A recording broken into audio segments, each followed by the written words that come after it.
Y vamos a seguir hablando de poesía. El primer libro del que voy a hablar es Poesía en Movimiento, y quisiera arrancar pues con la materia, ¿no? Con un pequeño fragmento de un poema de Efraín Huerta que se titula Los hombres del alba. Son los hombres del alba, los bandidos con la barba crecida y el bendito cinismo endurecido, los asesinos cautelosos con la ferocidad sobre los hombros, los maricas con fiebre en las orejas y en los blandos riñones, los violadores, los profesionales del desprecio, los del aguardiente en las arterias, los que gritan, aúllan como lobos con las patas heladas, los hombres más abandonados, más locos, más valientes, los más puros. Muy fuerte. Un fragmento. Bueno, este libro, Poesía en Movimiento, surgió hace 50 años cuando se reunieron a conversar sobre el movimiento de la poesía mexicana, Octavio Paz, Alichu Macero, Homero Aridgis y José Emilio Pacheco.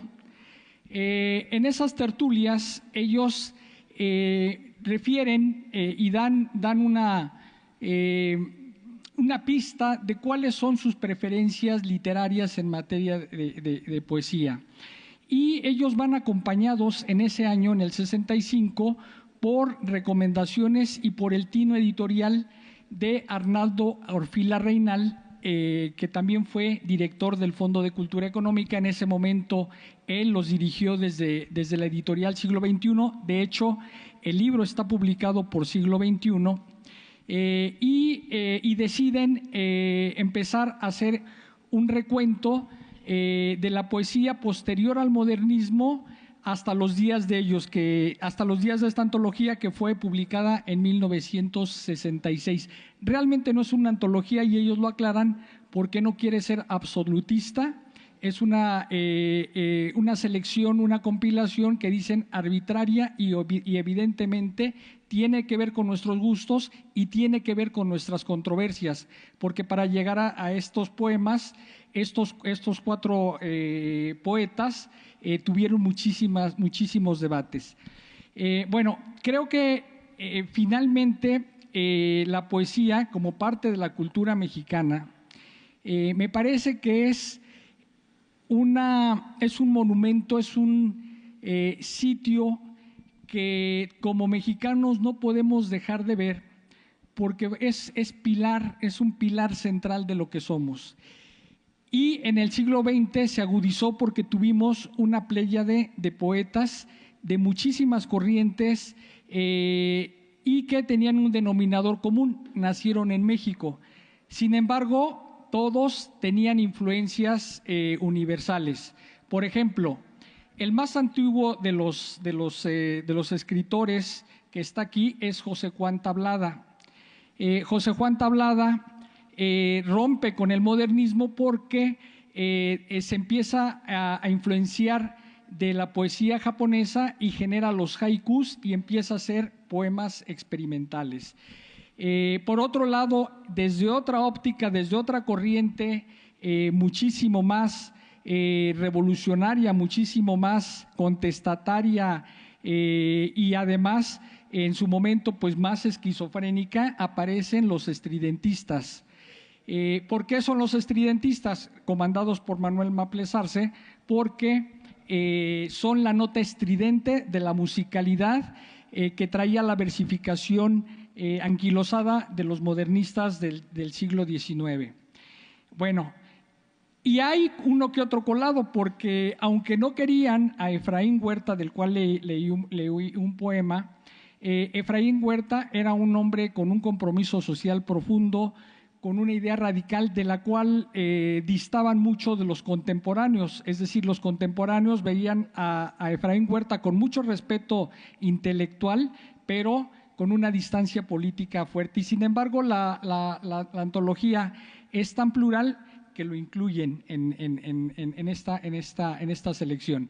Evidentemente tampoco podían faltar las mujeres, que ellas entraron a codazos porque los ambientes literarios, yo comentaba en otros programas, los ambientes literarios en ese tiempo eran sumamente misóginos, eran ambientes de hombres, ¿no? Y eran grupos muy cerrados. O sea, como ahorita, pero más. Era más, pero además ellos sí lo decían y lo reconocían, ¿no? Ahora es políticamente incorrecto decirlo, ¿no? Pero ellos sí lo asumían.